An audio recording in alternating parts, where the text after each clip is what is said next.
இதில் கூட யோவான் 15 கூட இயேசு கிறிஸ்து சொல்றாரு, எண்ணிலே நிலைத்திருங்கள். 15:4. யோவான் 15:4. எண்ணில் நிலைத்திருங்கள். எல்லாம் பாருங்க, எண்ணில் நிலைத்திருங்கள், நானும் உங்களில் நிலைத்திருப்பேன்.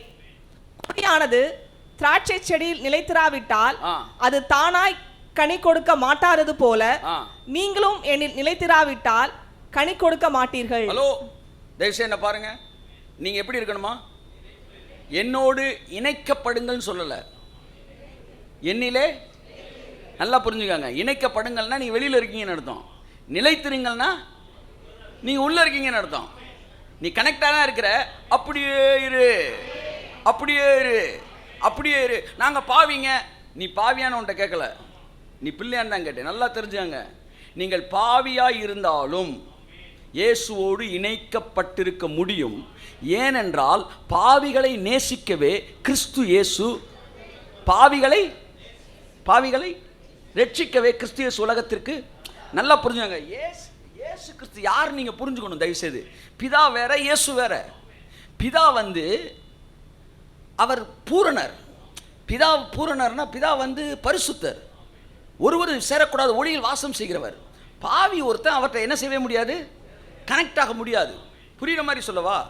பிதா ஏசி, நீங்க டிசி. டிசி கரண்ட்ல இருக்கிற ஒரு இன்ஸ்ட்ருமெண்ட்டை ஏசி கரண்ட்ல என்ன செய்ய முடியாது, போட முடியாது. ஏசு யாருன்னா கன்வெர்ட்டர். கையெழுத்து கொடுத்தவருக்கு டிசியா இருக்கிற ஒன்றை ஏசுநாட்ட கனெக்ட் பண்ண உடனே அவர் கன்வெர்ட் பண்ணி உன்னை ஏசி, அவ்வளோதான். இப்போ நீங்கள் கன்வெர்ட்டர்கிட்ட நான் ஏசி ஆகணும்னா ஏசி ஆனால் நேரம் அங்கே போயிரு. டிசி ஆயிருந்தேன்னா ஏன்ட்ட வா, நான் உன்னை ஏசி ஆக்கி அங்கே கொண்டு போயிடுறேன்றார். அதான் சொன்னார், என்னை அல்லாமல் ஒருவனும் பிதாவின் இடத்தில். ஏன்னா நீங்கள் எல்லாம் டிசி டைரக்டர்ன்ட்டு, அவர் ஆல்டர்னேட்டிவ். அப்போ இடையிலே ஒரு கன்வெர்ட்டர் தேவைப்படுகிறது. ஸோ கன்வெர்ட்டர்கிட்ட வரவேன் டிசியாக இருக்கிறதுல தப்பே கிடையாது. ஏன்னா டிசிக்கு தானே கன்வெர்ட்டரே வருது. புரிகிறதா? அப்போது நீங்கள் பாவியாக இருந்தாலும் இயேசுவை ஏற்றுக்கொண்டதினாலே நீங்கள் அவர்கள் நிலைத்திருக்க முடியும். இது என்ன நடக்குதுன்னா, நீங்கள் அவர்கள் நிலைத்திருக்கும் போது மாற்றங்கள் உருவாக ஆரம்பிக்கிறது. இன்னைக்கு காலையில் ஒரு இது பார்த்தேன், ஒரு வாட்ஸ்அப்பு. கேரளாவில் ஒரு அம்மா கிறிஸ்டியனு, அவங்க ஹஸ்பண்ட் மூளைச்சாவு ஏற்பட்டு இருக்கிறாரு. அப்போ ஒரு முஸ்லீம் ஒருத்தன் இராணுவத்தில் இருந்தவனுக்கு இராணுவத்தில் என்ன போயிடுச்சு, கை போயிடுச்சு. அதனால் இராணுவத்தில் என் கை போனனால மூளைச்சாவில் இருந்த தன் கணவருடைய கையை அந்த இராணுவ வீரனுக்கு இந்த அம்மா என்ன செய்கிறாங்க, கொடுக்குறேன், தானம் பண்ணுறேன்ட்டாங்க. அப்போ இந்த கிறிஸ்டினுடைய கைகள் வெட்டப்பட்டு முஸ்லீமோடைய கைக்கு என்ன செய்து இணைக்கப்படுகிறது நடந்த சம்பவம். இதை இந்த ஆப்ரேஷன் பண்ணுறவரும் இந்து டாக்டர். சூப்பராக ஆப்ரேஷன் சக்ஸஸ் ஆயிடுச்சு. இப்போ அந்த கைகள் அவருடைய கைகள் இவருடைய கைகளாக மாறிவிட்டது. அவன் திரும்ப அந்த கை கொடுத்த அந்த அம்மா, அந்த அம்மா தன் கணவரோட கரங்களை கொடுத்த அந்த அம்மாவுக்கு நன்றி சொல்கிறான். அவன் அந்த முஸ்லீமு பக்கத்தில் இந்து டாக்டர் இருக்கார், அந்த கிறிஸ்தவ அம்மா தான் கை கொடுத்துருக்கு. அந்த கை கொடுத்தப்ப நான் அந்த பார்த்த ஸ்டில்ல பார்த்தப்ப அந்த அம்மா அவனை பார்க்கவே இல்லை, அந்த கையவே தான் பார்க்குறாங்க. ஏன்னா அது யாருடைய கை, தன் கணவனுடைய கை. அப்போ நான் யோசித்தேன் கொஞ்ச நேரம், இந்த கை எத்தனை முறை உங்க கண்ணீரை தொடச்சிருக்கோம், இந்த கை எத்தனை முறை உங்க தலையை தடவி கொடுத்துருக்கோம். ஆனால் இப்பொழுது இந்த வேலையை இந்த கை செய்ய முடியாது. ஏனென்றால் இந்த கை வேறு ஒருவரின் ஆளுகைக்குள் வந்துவிட்டது. நேற்று வரை வீட்டில் இருந்த கை நாளைக்கு துப்பாக்கி கூட பிடிக்க போகும் ராணுவ வீரனால். அப்படித்தான் இந்த அவயவங்கள் எல்லாம் பிசாசின் அவயவங்களாய் இருந்தது, இப்பொழுது அது இயேசுவின் அவயவங்களாய் மாறினபடினாலே. ஆமென். நேற்று இது எதை செய்ததோ அதை இன்று இந்த சரீரம் செய்யாது. இன்றைக்கு அது என்னை யார் ஆளுகை செய்கிறாரோ அவருடைய விருப்பத்திற்கேற்றாற்போல் இந்த சரீரம் வேலை செய்ய ஆரம்பிக்கிறது. அந்த கை இங்கே இருக்க முடியுமா, என் மனைவி கூட நான் இருக்கேன்னு சொல்ல முடியாது. இப்போ அந்த கை இந்த முஸ்லீம் எங்கே போகிறாரோ அங்கே போகும். அப்படித்தான் நீ நான் அவரோடு இணைக்கப்பட்டோம். இனி அவரோடு கூட அவருக்கு விருப்பமானவர்களை செய்யத்தக்கராய் இந்த சரீரம் அவருடைய விருப்பத்தின் செய்கிற ஆலயமாய் மாறுகிறது. இதை போட்டுக்கிட்டு இது செயல்களை வருவதல்ல, இது இணைப்பில் வருவது. இந்த கை எப்பங்க இந்த முஸ்லீம் சொல்கிறத செய்ய ஆரம்பிச்சிச்சு, இணைக்கப்பட்ட போது. ஆமாம், அப்படிதான் நீங்கள் தேவன் சொல்கிற எப்போ நம்ம செய்ய ஆரம்பிக்கிறோம், அவரோடு இணைக்கப்படும் போது. செஞ்ச பிறகு இணைக்கப்படுவீங்களா, இணைக்கப்பட்ட பிறகு செய்வீங்களா, அவ்வளோதான் மேட்ரு. ஆனால் வெளியில் என்ன பிரசங்கம் பண்ணுறாங்க, நீ எல்லாத்தையும் சரியாக செஞ்சினா இணைக்கப்படுவோன்றாங்க. ஆனால் பைபிள் சொல்லுது, நீ இணைக்கப்பட்டுட்டீனா தான் எல்லாத்தையும் சரியாக செய்வேன். அப்போ இணைக்கப்படும் போது தப்பானதான் செஞ்சுக்கிட்டு இருப்ப, இணைக்கப்பட்ட பிறகு அவைகள் மாறுகிறது. அதனால தான் இந்த ஐக்கியத்தில் தான் இந்த ஃப்ளோ வருது. அவர் எதையுமே அவர் பாருங்கள், ட்ரையல்லையும் ட்ரைனிங்லையும் அவர் ஒன்றை கொடுக்கல, கனெக்ஷன்லாம் கொடுக்குறாரு. அதனால தான் யோவான் சொல்கிறாரு, யோவான் 1 இயேசு சொன்ன என்ன சொல்கிறாரு, என்னில் நிலைத்திருங்கள் நானும் உங்களில் நிலைத்திருப்பேன். கொடியானது திராட்சை செடியில் நிலைத்திராவிட்டால் அது தானாய் கனி கொடுக்க மாட்டாதது போல நீங்களும் என்னில் நிலைத்திராவிட்டால் கனி கொடுக்க மாட்டீர்கள். ஹலோ சார், கர்த்தர் உங்களை ஆசீர்வதிப்பார். நீங்கள் இணைஞ்சிருங்க. அன்பினால தான் ஆசீர்வாதங்கள் வருது. இப்போ உங்களை ஏன் நம்ம ஆசீர்வதிக்கிறாரு? சிம்பிளாக சொல்கிறேன், இன்றைக்கி நீங்கள் ஜெபிச்சிங்கன்றனால கிடையாது. நீங்கள் இன்றைக்கி அவர் பிள்ளையாக இருக்கிறீங்க, அதனால் உங்களை ஆசீர்வதிக்கிறார். இங்கே இருக்கிற ஒவ்வொருத்தனும் நீங்கள் பிள்ளைன்றனால தான் ஆசீர்வதிக்கிறார். நீங்கள் நல்லவர்னால உங்களை ஆசீர்வதிக்கலை. இயேசுவை ஏற்றுக்கொண்டவங்க எத்தனை பேரோ அத்தனை பேரும் நீங்கள் அவருக்கு பிள்ளை என்பதினால் தான் ஆசீர்வதிக்கப்படுகிறீர்கள். ஜெபத்துக்கு போகும்போது என்ன நடக்குது, இப்போ பேசுனதெல்லாம் தெரிஞ்சுக்கிறோம், அவ்வளோதான். மற்றபடி இது எல்லாம் பிள்ளை என்பதனால் ஆசீர்வதிக்கப்படுகிறோம். அதனால் ஒவ்வொரு நாள் காலை எந்திரிச்சு சொல்லுங்கள், தேவன் என்னை ஆசீர்வதிக்கிறார், நான் நல்லவன் என்பதனால் அல்ல, அவர் நல்லவர் என்பதனால். இன்றைக்கு தேவன் என்னை ஆசீர்வதிக்கிறார், நான் நல்லவன் என்பதனால் அல்ல. கையை தட்டுங்க ஒருத்தவருக்கு. ஆமேன். ஒரு ஆசாரியனுக்கு இருக்க வேண்டிய தகுதி பைபிள் சொல்லுது, அவன் தன் ஜனங்களுக்காய் மனம் இறங்கத்தக்கவனாய் இருக்கிறான். தன் ஜனத்திற்கு அவன் இறங்குகிறவனாய் இருக்கிறான், இரக்கம் செய்கிறவனாய் இருக்கிறான். நமக்கு ஒரு ஆசாரியர் இருக்கிறார், அவர் நமக்காய் இறங்குகிறவர். ஆசாரியன்னா இரக்கம் வரணுமையா, அந்த இரக்கம் தான். ஆமென் சொல்லுவோம். அப்ப அந்த அன்பினாலே காரியங்கள் நடக்கிறது, இணைப்பினாலே. தேவனுடைய ராஜ்யத்தில் எதுவும் செயல்னால கிடையாது, எல்லாமே இணைப்பினால. யோவான் 1:3 வாசிங்க. 1:3. நீங்களும் எங்களோட ஐக்கியம் உள்ளவர்கள் ஆகும்படி நாங்கள் கண்டும் கேட்டும் இருக்கிறதை உங்களுக்கு அறிவிக்கிறோம். எங்களுடைய ஐக்கியம், எல்லாம் சொல்லுங்க, எங்களுடைய ஐக்கியம் பிதாவோடும் அவருடைய குமாரனாக இயேசு கிறிஸ்துவோடும் இருக்கிறது. ஆமென். ஹல்லேலூயா. தேவனுடைய ராஜ்யத்தின் ரகசியம் என்னன்னா, எல்லாமே உறவின் வழியாகத்தான் வருது. நீங்கள் சரியாகி ஒன்று வாங்கணும்னு பேசாதீங்க, நீங்கள் உறவின் வழியாக ஒன்று வாங்கணும்னு பேசுங்க. ஆமென். அதான் நான் சொல்லிட்டேன்ல, உலகத்துலேயும் அதாங்க நடக்குது, உலகத்தில் அதான் நடக்குது. மோசே திறமைசாலி, நாம் எல்லோரும் பாக்கியசாலி. அதனால மோசையை மாதிரி என்ன மாற்றும் நீங்கள் ஜெபிக்கக்கூடாது. ஏன்னா மோசே திறமைசாலி, ஆனால் நாம் எல்லோரும் பிள்ளைகளாய் பிறந்தபடினால் பாக்கியசாலி.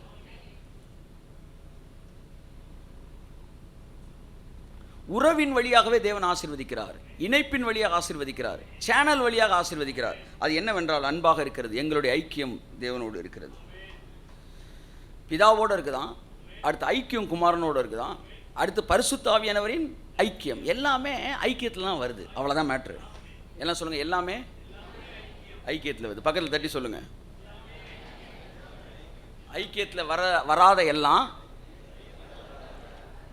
அயோக்கியமாக இருக்கிறது. பிரிஞ்சனால் ஆசீர்வதிக்கப்படுறது என்பதே தவறானது. சேர்றனால ஆசீர்வதிக்கப்படுறீங்க. அவன் பக்கத்தில் இருக்கிற கையை பிடிங்க. இந்த இணைப்பே உங்களுக்கு ஆசீர்வாதத்தை கொண்டு வரும். ஆமென். இங்கே பாருங்களேன், அதான் கர்த்தர் ஒரு வியாதியஸ்தனை சுகப்படுத்தும் போது கூட என்ன நம்ம சொல்கிறாரு, வியாதியஸ்தன் கைகளை ஒரு சேனல், ஒரு கனெக்ஷன் வச்ச உடனே இவனும் அவன் இணைக்கப்படுறான்ல, அப்போ இவனுக்குள்ளே இருக்க ஆசீர்வாதம் அப்படியே அவனுக்குள்ளே வருது. இதுதான் எல்லாமே லவ், எல்லாமே லவ், எல்லாமே லவ். ஆமாம், நாட் ட்ரைனிங். ஆமாம், ஏதோ ஒரு வேலை பார்க்கறதுனால கிடையாது. இது தேவனோடு இணைக்கப்படுவதனால் மட்டும் ஆசீர்வாதம் கிடையாது. தேவனுடைய ராஜ்யத்தில் என்ன ரூல்ஸ்ன்னு பேசிகிட்டு இருக்கிறேன்.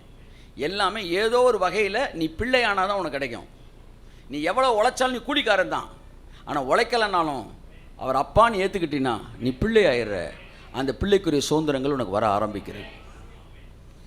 இது தேவனோடு இணைக்கப்படுவது மட்டுமல்ல, இது தலைவனோடு இணைக்கப்படுவதும். உங்கள் ஆசீர்வாதங்கள் தலைவனோடு இணைக்கப்படுவதனால் அங்கு இணைப்பு தான் அந்த ஆசீர்வாதங்கள் உங்களுக்குள் வருகிறது. It is not by study, it is by the connection. Amen. ஒரு தலைவனிடமிருந்து கற்றுக்கொள்வதனால் அது இரண்டாம் தரமான ஆசீர்வாதம் தான். ஆனால் தலைவனோடு இணைக்கப்படும் போது நீ கற்றுக்கொள்ளாமல் இருந்தாலும் நீ ஆசீர்வதிக்கப்படுகிறாய். கரங்களை தட்டி கர்த்தரை நன்றி சொல்லுவோம். Not by study but by connection. ஆமென். தலைவனுக்கும் அதாவது ஒரு ஒரு ஒரு ஸ்பிரிச்சுவல் லீடர் அல்லது ஒரு ஆவிக்குரிய ஒரு வந்து என்ன சொல்ல வந்து ஒரு உங்களை வழி நடத்துகிற ஒரு நபர், அந்த நபருக்கு உங்களுக்கு இருக்கிற தொடர்பு அப்பாவுக்கும் பிள்ளைக்கு இருக்கிற தொடர்பு தான் பைபிள் சொல்லுது. அங்கே எப்படி அப்பாட்ட இருந்து பிள்ளைக்கு சொத்து வருதோ அப்படி இங்கேயும் அப்பாட்ட இருந்து பிள்ளைக்கு சொத்தாதான் அது வருது. சொத்தாதான் அது வருது. வரங்கள் சொத்தாதான் வருது. ஆமாம். ஒரு தலைவனை ஒருவர் உங்களை மானசீகமான ஒரு லீடரை நீங்கள் அக்செப்ட் பண்ணும்போது அவர் உங்களுக்கு தகப்பனாய் மாறுகிறார். அதனால் என்ன நடக்குது, அவருக்குள்ளே இருக்கிற கிருபைகள் எல்லாம் உங்களுக்குள்ள வந்துடும். ஏன்னா நீங்கள் பிள்ளை ஆகிட்டீங்க. அப்பா குணம் அப்படியே உங்களுக்கு என்ன செஞ்சிடும். கையை தட்டுங்க சார் ஒரு தடவை. 2 கொரிந்தியர் 12:14 மன்னிக்கும். 2 கொரிந்தியர் 12:14. இதோ உங்களிடத்திற்கு 3ஆம் தரம் வர ஆயத்தமாய் இருக்கிறேன். நான் உங்களை வருத்தப்படுத்துவதில்லை. நான் உங்களுடையதை அல்ல, உங்களையே தேடுகிறேன். பெற்றார்க்கு பிள்ளைகள் அல்ல, பிள்ளைகளுக்கு பெற்றார்களே பொக்கிஷங்களை சேர்த்து வைக்க வேண்டும். தன் ஜனங்களை பார்த்து சொல்றான், நான் உங்ககிட்ட வரேன், உங்ககிட்ட என்ன இருக்குன்னு தேடி வரலப்பா. எனக்கு உங்கள்கிட்ட இருக்கிறது வேண்டாம், எனக்கு நான் உங்களே தான் தேடி வரேன். எனக்கு நீங்கள் தான் வேணும். ஏன்னா பிள்ளை வந்து பெற்றோருக்கு சொத்து சேர்க்க மாட்டான், பெற்றோர் தான் பிள்ளைக்கு சொத்து சேர்த்து வைப்பான். இந்த வரியை எதற்காக இங்கே பவுல் எழுதுகிறார்? அப்பா தானே பிள்ளைக்கு சொத்து சேர்த்து வைக்கணும் என்பதை ஏன் இங்கே எழுதுறான்னா, இங்கே என்ன சொல்கிறார் பவுல், நான் அப்பாடா நீ பிள்ளைடான்னு சொல்கிறான். கொரிந்து சபையை பிள்ளைகளாகவும் பவுல் தன்னை அப்பாவாகவும் தான் சொல்கிறாரு. ஏன்னா இங்கே என்ன உறவு வேலை செய்கிறதோ அதே உறவு தான் சபைக்குள்ளும் வேலை செய்கிறது. எந்த ஒரு தலைவனையும் மானசீகமாக நீங்கள் நேசித்து அங்கீகரிக்காத பட்சத்தில் அந்த தலைவனுடைய கிருபைகளுக்கு நீங்கள் பங்காளிகளாக முடியாது. அது தலைவன் அல்லாது தகப்பன். தகப்பனிடத்தில் ஐஸ்வர்யம் இருக்கும் என்றால் எழுதி வைத்துக் கொள்ளுங்கள், நீங்கள் அதிக நாட்கள் பணத்தேவையில் இருக்க முடியாது என்று நான் சொல்லுகிறேன். உங்கள் தலைவர்கள் பெரிய காரியங்களை விசுவாசத்தோடு பேசுவார்கள் என்றால் தெரிந்தோ தெரியாமலோ உங்களுக்குள் அந்த விசுவாச ஆவி கிரியை செய்ய ஆரம்பிக்கும் என்று நான் சொல்கிறேன். உங்கள் தலைவர் அற்புத அடையாளங்களை செய்கிறவர்களாக இருந்தால் உங்களுக்குள் அது தானாக செயல்பட ஆரம்பிக்கும் என்று நான் சொல்லுகிறேன். ஏன்னா பெற்றோர்கள் பிள்ளைக்கு சொத்தை சேர்த்து வைப்பாங்க. நீ உட்கார்ந்துருக்கனால உங்களுக்கு வர்றதில்லை, நீங்க மானசீகமாக இணைக்கப்படுறதுனால உங்களுக்கு வருது ஐஸ்வர்யம், ஆரோக்கியம். அதான் இயேசு சொன்னார், தேறினவன் எவனும் தன் குருவை போல் இருக்கிறான். ஏன்னா அப்பாவுடைய இமிட்டேஷன் பிள்ளைக்கு என்ன செஞ்சிடும், வந்துடும் சார். அதனால தான் எலியா செத்தப்ப எலிசா எப்படி அழுதான்? 2 ராஜாக்கள் 2:12 வாசிப்போம். அதை எலிசா கண்டு, என் தகப்பனே. எலியா எடுத்துக்கொள்ளப்படுகிறார். எலிசா பார்த்தப்ப எங்க குருவே அப்படின்னு அழல, தலைவனே அழல, தளபதியே அழலவன். எதுக்கு எப்படி சொல்லி அழுதான்? என் தகப்பனே, என் தகப்பனே. கையை தட்டுங்க சார். இஸ்ரவேலுக்கு ரதமும் குதிரை வீரருமாக இருந்தவர் என்று புலம்பினான். அதனால தான் அவங்களுக்கு பேருக்கு தீர்க்கதரிசிகளின் புத்திரர்ன்றாங்க. ஸ்டூடெண்ட்ஸுக்கு என்ன பேரா? புத்திரன்னு பேர். ஏன்னா அப்பாவுடைய அனாயிட்டிங் அவனுக்குள்ள வரும். இதை நல்லா நீங்கள் புரிஞ்சுக்கிட்டீங்கன்னா பரலோக ராஜ்யத்தின் ரகசியத்து ராஜ்யத்துக்குள்ள இந்த சிஸ்டத்தில் தான் ஆசீர்வாதம் வருது. இதுதான் சிஸ்டம். என்னன்னா உறவு, அன்பு, கனெக்ஷனு வந்து சேனலு, இது எல்லாமே கடவுளோடையும் சேனலு தான், தலைவனுடைய சேனல் மூலமாக வருது. It is not by work and effort, it is by the connection. Love இருந்தால் அந்த கனெக்ஷன் வரும். அதனால தான் பாருங்க, சிலருக்கு இது வேலையை செய்கிறது, சிலருக்கு வேலை செய்கிறதில்லை. வாசிப்போம். தகப்பனே என்று சொல்லி அழுதான். இப்போ அந்த தலைமைத்துவத்தோடு நீங்கள் இணைக்கப்படும் போது, லவ்வில் இணைக்கப்படும் போது, அதான் அடிக்கடி சொல்லி நீங்கள் நேசிச்சுக்கிட்டே இருந்தால் நீங்கள் ஆசீர்வதிக்கப்பட்டுக்கிட்டே இருப்பீங்க. பக்கத்தில் சொல்லுங்கள், நேசிச்சுக்கிட்டே இருந்தா நீங்கள் ஆசீர்வதிக்கப்பட்டுக்கிட்டே இருப்பீங்க. நீ யோசிச்சுக்கிட்டே இருந்தா சங்கீதம் 133 1, 2, 3. இதோ சகோதரர் ஒருமித்து வாசம் பண்ணுகிறது எத்தனை நன்மையும் எத்தனை இன்பமுமானது. ஃபெலோஷிப் எப்படி பேசுறாரு பாருங்க. இங்க பாருங்க, இங்க லவ் தாங்க ரூலு. கிங்டம் ஆஃப் காடுக்குள்ள லவ் தான் ரூலு. லவ் தான் ரூலு. லவ் இல்லாம நீ என்ன கவுனாலும் ஒன்றும் ஆமாம் ஜவ்வுன்னு எழுக்குமே ஒழிய ஒன்று love is the law in kingdom of heaven. அப்போ சகோதரர் ஒருமித்து வாசம் பண்ணுவது. ப்ராஃபட் எசேக்கியா பிரான்சிஸ் அடிக்கடி சொல்லுவார், சகோதரர் ஒருமித்து ஜோம் பண்ணுகிறதுன்னு இருக்கா? கர்த்தர் வாசம் செய்வார்னு கீழே வருது.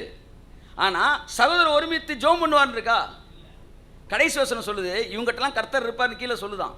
கடைசி வசனம் என்னமா சொல்லுது? கர்த்தர் அங்கே என்னென்றைக்கும் ஆசீர்வாதத்தையும் ஜீவனையும் கட்டளையிடுகிறார். ஆசீர்வாதத்தை தருவாராம், ஜீவனை தருவாராம், அவர் அங்கே வாசம் செய்வார். நல்லா கவனிங்க, முதல் வசனத்தை காட்டுமா? சகோதரர் ஒருமித்து ஜெபம் பண்ற இடத்துலயா ஜெபமே வரல. 4 பேர் சேர்ந்து ஒரு டீயை போட்டு ஊத்துறா மாப்பிள்ள கொஞ்சம் சாப்பிட்றான், டீ சாப்பிட்றோம், புரோட்டா சாப்பிட்றோம், சேர்ந்து வாசம் பண்றோம். கர்த்தர் அங்கே வாசம் செய்வார், ஆசீர்வாதத்தையும் ஜீவனையும் கட்டளையிடுவார். பார்த்து நல்லா சிரிங்க. ஆமா, நல்ல சகோதரர் ஒருமித்து வாசம் பண்ணும்போது அந்த ஆசீர்வாதம் எப்படி இறங்குமா? பைபிள் சொல்லுது, வாசிங்க. அது ஆரோனுடைய சிரசின் மேல் ஊற்றப்பட்டு, ஆரோனுடைய சிரசின் மேல் எங்க தான் ஊத்துவார் தலை இது தைலத்தை தலையில. எல்லாம் சொல்லுங்க. தைலம் எங்க ஊத்தப்படுது? தலையில ஊத்தப்படுது. உடனே ஷோல்டர் வந்து தலைக்கு என்ன ஷோல்டர்னா அந்த தளபதிகள், உடன் தளபதிகள், என்ன தலைக்கு என்ன இவ்வளவு தைலமா அப்படின்னா கர்த்தர் சொல்லுவார் கொஞ்சம் பொறுமையாரு, அந்த தைலம் இப்போ எங்கே தான் இறங்கிட்டு இருக்கு? ஷோல்டருக்கு தான் இறங்கிட்டு இருக்கு. ஆரோனின் சிரசில் ஊற்றப்பட்ட தைலம்னா இட்ஸ் அ ஸ்பெஷல் அனாயிட்டிங். 45 லட்சம் பேர் இருந்தாங்களாம், அதில் ஒரே ஒருத்தனுக்காக ஒரு தைலத்தை செஞ்சாராங்க கர்த்தர். ஆரோன் அவனுக்கு அந்த காம்பினேஷன் இதெல்லாம் சொல்லி இந்த இதில் இருந்து இந்த தைலத்தை செய்டான்னு செஞ்சு அந்த தைலம் வாசனை போய் கப கபகான்னு வரும்போது கர்த்தர் சொன்னார், அந்த 45 லட்சம் பேரில் ஒருத்தன் கொண்டு அந்த தைலத்தை பூசக்கூடாது, அது ஆரோனுக்கு மேலே மட்டும்தான் ஊற்றப்பட வேண்டும். அந்த அந்த ஆரோன் வரும்போது கண்ணை மூடி இருந்தால் கூட ஆரோன் வந்துட்டாரா அப்படின்னு தெரியணும். such a special anointing, it's a leadership anointing. எங்க போய் காலேஜில் கற்றுக்கிட்டாலும் கர்த்தர் ஊத்துற anointing, it's a special anointing, it's a unique anointing. we cannot imitate it. ஆனால் அது யாருக்கு வருது? பிள்ளைகளுக்கு, அந்த சரீரத்துக்கு அப்படியே இறங்கி வருதான். ஆனால் இந்த பிரசன்ஸ் ஆஃப் காட் எதோட கனெக்ட் பண்ணப்பட்டதுன்னா, எது? ஐக்கியத்தை விரும்புகிறவர்களுக்கு என்று விசேஷமாய் ஊற்றப்படுகிற ஒரு அபிஷேகம் தான் எர்மோன் மலையின் பனி. வாசிங்க அந்த வசனத்தை. எர்மோன் மேலும் சீயோன் பர்வதங்கள் மேலும் இறங்கும் பனிக்கு ஒப்பாயிருக்கிறது. அங்கே கர்த்தர் என்றென்றைக்கும் ஆசீர்வாதத்தையும் ஜீவனையும் கட்டளையிடுவார். எதுல இருந்து வந்துச்சு? ஜபத்தில் வந்துச்சா சார்? எதுல இருந்து வந்துச்சு சார்? இது ஜபம்ன்ற வார்த்தை வருதா சார்? வாசம் பண்ணுவது, ஒருமித்து. ஆமேன்னு சொல்லுங்க. ஒன்று சொல்கிறேன், கடவுளோட சமாதானமாக இருங்க. ஆமாம், தேவன் கொடுத்துருக்க தலைவனோட. ஆமாம், நீங்கள் தூங்கிட்டு இருந்தாலும் நீங்கள் ஆசீர்வதிக்கப்படுவீங்க. ஆமேன். ஒரு பிரசங்கி உயிரை கொடுத்து காக்கான்னு கத்துற, ஐஸ்வர்யத்துக்காக இத்தனை படிகளை நீங்கள் செய்ய வேண்டும் சபைக்கு பேசுகிறார். அப்பவே உட்காந்து நோட்ஸ் எடுத்து எல்லாம் பண்ணுறான். ஆனால் அவருக்கு ஒரு பேரன் இருக்கிறான், பையன் இருக்கிறான். அவன் இந்த விஷயங்கள் எதையுமே ஃபாலோ பண்ணுறதில்லை. ஏன்னா அப்போ தான் நான் பிறந்திருக்கேன், அவனுக்கு 5 வயசு ஆகுது. ஆனால் அவன் செய்யாட்டினாலும் அவன் இந்த ஐஸ்வர்யத்துக்கு பங்காளியாய். எதனால்? தாத்தா சொன்ன நோட்ஸ் இல்லையா? இல்லை, தாத்தாவோட சீடு கையை தட்டு ஒருத்தருக்கு அந்த சீடில் ஆசீர்வதிக்கப்படுகிறான். அப்படித்தான் சபையும் ஆசீர்வதிக்கப்படுகிறது. அதான் ஒரு நாள் ஐஸ்வர்யத்தை பற்றி பேச கர்த்தர் சொன்னார், நீ பேசிகிட்டே இருயா, கர்த்தர் மக்கள் கேட்குறாங்க, நோட்ஸ் எடுக்கிறான், அதெல்லாம் அடுத்து நீ கொஞ்ச நாளில் பாரு மக்கள் எல்லாம் பணக்காரன் ஆகிறானா இல்லையான்னு பாருங்க. நடக்க இயேசு நாம. அடுத்த வசனம் வாசிங்க. பிலிப்பியர் 1:7. தலைமைத்துவத்தில் ஊற்றப்படுகிற அபிஷேகம் இணைக்கப்பட்ட எல்லோர் மீதும் இயல்பாய் வருகிறது. ஏன் தலைவனோடு இணைக்கப்படுவதை கர்த்தர் ஆசீர்வதிக்கிறார் என்றால், இதுதான் பரலோக ராஜ்யத்தின் லா. இங்க தகப்பன்றிருந்து வர்றது பிள்ளைக்கு வரும், அவ்வளவுதான். உழைப்பின் வழியா இல்ல, இணைப்பின் வழியாக. வாசிங்க. என் கட்டுகளிலும் நான் சுவிசேஷத்திற்காக உத்தரவு சொல்லி அதை திடப்படுத்தி வருகிறதிலும் நீங்கள் அனைவரும் எனக்கு அளிக்கப்பட்ட கிருபையில், நீங்கள் அனைவரும், பிலிப்பு சபைக்கு எழுதுறாரு பவுல், நீங்கள் அனைவரும் எனக்கு அளிக்கப்பட்ட கிருபைக்கு பங்கு உள்ளவர்கள் ஆனதால். கையை தட்டுங்க சார். பிலிப்பு சபையை பார்த்து சொல்றாரு, நீங்க எல்லாருமே எனக்கு கடவுள் ஒன்று கொடுத்தாருல, அது எல்லாருக்கும் பங்கு இருக்குடான்றாரு. ஐஸ்வர்யமா அது பங்கு உண்டு, ஆரோக்கியமா பங்கு உண்டு, நீடிய வாழ்வா பங்கு உண்டு, வரங்களா பங்கு உண்டு, கனிகளா பங்கு உண்டு, ஆசீர்வாதங்கள் பங்கு உண்டு. அதனால தான் பாருங்க நிறைய பேர் நோட்ஸ் எடுத்து இருந்தாங்க. எலியா கூட. ஆனால் அவங்களுக்கெல்லாம் வரல. ஆனால் ஒருத்தன் கூட கை கழுவி விட்டுக்கிட்டு இருந்தான் பாருங்க, எலிசா. அவன் தண்ணீர் வார்த்தவன். இப்போ நோட்ஸில் வந்துச்சா அனாயிட்டிங், ரிலேஷன்ஷிப்பில் வந்துச்சா? உங்கள்கிட்ட இருக்கமா 2 மடங்கு வேணும்னா சொன்ன அரிதானதை கேட்டாய், நான் எடுக்கப்படும் போது நீ இருப்பாய் என்றால் அப்படின்னா என்ன அர்த்தம்னா, இடையில பிச்சுக்கிட்டு ஓடாமல் இருந்தினா, இடையில டிஸ்கனெக்ட் ஆகாமல் இருந்தினா, கடைசி வரைக்கும். ஆமாம், 4 நாள் இவரை டாடி, 5 நாள் அவரை டாடி, அப்புறம் ஒரு சிலருக்கு வந்து ஏகப்பட்ட ஆவிக்கிறிய தலை, அந்த மாதிரி இருந்தினா எனக்குரியது உனக்கு இருக்கும்னா. அடுத்த வந்து மேட்ரு ஆஃப் 1 ஹவருக்குள்ளே எடுத்துக்கொள்ளப்படும் போது கூட இருந்தான் பாருங்க. அப்போ கூட போச்சுரா பெருசு, நமக்கு வந்துச்சுரா அனாயிட்டின்னு நினைக்கவே இல்லைங்க. அவன் அழுதான். கொஞ்சம் யோசித்து பாருங்க.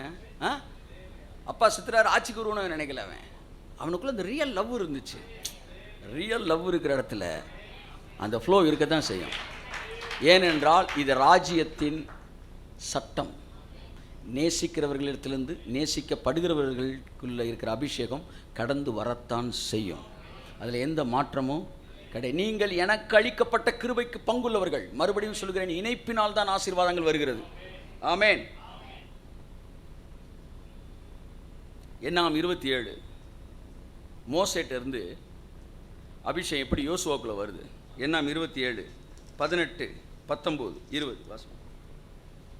God's channels, the blessing of channels. இங்கே வருங்க. அதாவது தேவனுடைய சேனல்ஸ் என்ன சொல்லுவாங்க? வாய்க்கால்களை பேசிக்கொண்டு இருக்கிறோம். உங்கள் வீட்டுக்குள்ள, உங்கள் வாழ்க்கைக்குள்ள ஆசீர்வாதத்தின் வாய்க்கால் எப்படி வருகிறது என்பதை பற்றி பேசிக்கொண்டு இருக்கிறோம். வாசிப்போம். கர்த்தர் மோசேயை நோக்கி, ஆவியை பெற்றிருக்கிற புருஷனாகிய யோசுவா என்னும் நூனின் குமாரனை நீ தெரிந்து கொண்டு அவன் மேல் உன் கையை வைத்து. நல்லா கவனிங்க. கர்த்தர் சொல்றாரு எப்படி யோசுவாவை அபிஷேகம் பண்ண போறேன். தம்பி மோசே கொஞ்சம் ஒதுங்க, நான் என்ன பண்ண போறேன்? யோசுவாவை லீடராக போறேன் அப்படி சொன்னாரா? அவர் சொல்றாரு, மோசே நூனின் குமாரனாய் யோசுவாவை கூப்பிடு. எனக்கு ரொம்ப பிடிச்ச வசனம். அவனை கூப்பிட்டு அவன் மேலே உன் கையை வை. ஐயா நீங்கள் பார்த்து நீ வைடா, உன் ரூட்டில் தானே நான் அவனை செய்ய முடியும். யோசுவாவை தேவன் கனப்படுத்த விரும்பினார். ஆனால் அதற்கு நேரடியாக ஒன்றை அவர் செய்யவில்லை. அதான் சொல்ல வரேன். தேவனுடைய ராஜ்யத்தில் எல்லாமே சேனல் வழியாக தான் வருது. அந்த சேனலுக்கு பேர் லவ் சேனல். கையை தட்டுங்க ஒருத்தவருக்கு. Love channels. ஆமென். இதுதான் டைட்டில். என்னது? Love channels. தேவனுடைய ஆசீர்வாதத்திற்கான அன்பின் வாய்க்கால்கள் இது. அப்போ மோசையை பயன்படுத்தின தேவனை தட்டி விட்டுட்டு யோசுவாட்ட போகாமல், மோசே உன் கையை அவன் மேலே வச்சு அழகா சொல்லுவார் பாருங்க, இவனுக்கு கனத்தை எப்படி யாரு கொடுக்கணும்னு. அடுத்த வாசிங்க. அவனை ஆசாரியனாகிய எலெயாசாருக்கும் சபை அனைத்திற்கும் முன்பாக நிறுத்தி அவர்கள் கண்களுக்கு முன்பாக நல்லா கவனிங்க. ஒரு லீடர்ஷிப்பை எப்படி டிரான்ஸ்ஃபர் பண்றாரு. சரியான பாலிடிக்ஸ் தெரிஞ்சவர் கர்த்தர். எலெயாசார் இருக்கிறான். அவன் யாரு? ஆரோனுடைய பையன். அவன் பாட்டுக்கு நாளைக்கு வந்து தனி கட்சின்னு ஆரம்பிச்சிடக்கூடாது. அவர் சொல்லும்போது நாங்கள் இல்லையேன்னு சொல்லிடக்கூடாது. சிறப்பாக தேவன் என்ன செய்கிறார்? எலியாசர். இதே தான் வந்து உயிர் தெழுந்த பிறகு இயேசு பேதுருட்ட செஞ்சார். எல்லோரையும் உட்கார வச்சு பேதுருவை பார்த்து கேட்குறாரு. மறுதளித்த பின்பு எல்லாம் நினைச்சாங்க பேதுரு கையில் கீயை கொடுத்தாரு. ஆனால் மறுதளிச்சுட்டான் பேதுரு. இனிமேல் பேதுரு வந்து என்ன செய்ய மாட்டான், பிரதான அப்போஸ்தலனா இருக்க முடியாது என்கிற எண்ணம் இருந்தது. அந்த எண்ணத்தை மாற்றுவதற்காக தேவன் செஞ்சார். பேதுரு முன்னாடி கூப்பிட்டு எல்லாரையும் இப்படி பார்த்துட்டு, என் நாடுகளை மேய்ப்பாயாகன்னாரு. மறுபடியும் அவனுக்கு பொறுப்பை கொடுத்தாரு. இப்போ இங்கே எல்லாரையும் நிப்பாட்டிட்டு தேவன் நேரடியாக யோசுவா பிளஸ் பண்ணவே இல்லை, சேனல்ஸை பேசிக்கிட்டு இருக்கிறேன். அவர் ஆசாரியர் எலியாசார் சபை அனைத்துக்கு முன்பாக நிறுத்தி அவர்கள் கண்களுக்கு முன்பாக அவனுக்கு கட்டளை கொடுத்து. அடுத்த வசனம் வாசிங்க. இஸ்ரவேல் புத்திரராகிய சபையார் எல்லாரும் அவனுக்கு கீழ்ப்படியும்படிக்கு உன் கணத்தில் கொஞ்சம் அவனுக்கு கொடுங்க சார் விசில. ஆமென். எப்படி சேனல்ல வராரு பாருங்க. ஒதுங்கப்பா, நீ வயசாகி போச்சு, இனிமேல் நான் இவனை பையன் சொல்லலை. உன் கணத்தை கொஞ்சம் கொடுறான் அவனுக்கு. ஏன் நீங்கள் கொடுக்க முடியாதா? நான் எப்போவுமே லவ் சேனலில் தான் வேலை வைப்பேன். உன்னை ஒதுக்கி இன்னொரு ஆசீர்வதிக்க மாட்டேன். நீ எவர்களை ஆசீர்வதிப்பாயோ அவர்களை நானும் ஆசீர்வதிப்பேன்.